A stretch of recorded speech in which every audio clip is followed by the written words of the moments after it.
ভিখারি হাল্ক রে, চল জলদি রাস্তাটা পরিষ্কার কর রে। আমার এমএলএ বাবা আসছে রে, রাস্তায় কাদা পেলে তোকে চাকরি থেকে বের করে দেবেন রে। আরে ভিখারি, আমার গাড়ি থেকে দূরে সর রে, তোর ছোঁয়া লেগে আমার গাড়িটা নোংরা না হয়ে যায় রে। আরে রে, এই এমএলএর মেয়ে আমার মজা উড়িয়ে চলে গেল রে। কিন্তু দেখিস, একদিন আমিও তোর থেকেও দামি গাড়ি কিনবো রে।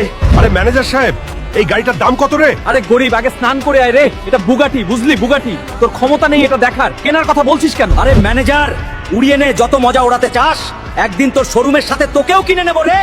আরে ইয়ার, এখন আমি এত টাকা কোথা থেকে আনবো রে, যা দিয়ে দামি গাড়ি আর নিজের স্বপ্ন পূরণ করতে পারবো রে? এসো এসো, জাগ্গু দাদাকে হারাও আর জিতে নাও 700 কোটি টাকা। কি রে, 700 কোটি? আমি হারাবো জাগ্গু দাদাকে। আরে আরে, এখানে কোনো বাপের বেটা আছে যে জগ্গু পালোয়ানকে হারাতে পারে? আরে এখানে কোনো বাপের বেটা জন্মায়নি যে আমাকে হারাতে পারে। আরে দেশবাসী, আমি লড়বো রে এই জগ্গু দাদার সঙ্গে। তোমরা শুধু লাইক আর সাবস্ক্রাইব করে কমেন্টে তোমাদের নাম লিখে যাও রে। বন্ধুরা, এখন তোমাদের সাহায্যের দরকার। জলদি লাইক আর সাবস্ক্রাইব করে আমাকে সাহায্য করো রে, যাতে আমি একে হারাতে পারি রে।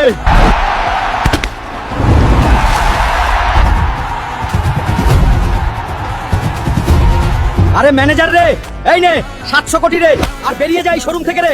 এখন এই শোরুমটা আমি কিনে নিয়েছি রে। আরে এমএল এর মেয়ে, তুই আমার মজা উড়িয়েছিলি রে। দেখ, আজ আমি এই বুগাটি গাড়ির মালিক রে। চ্যানেলটা সবাই সাবস্ক্রাইব করবেন।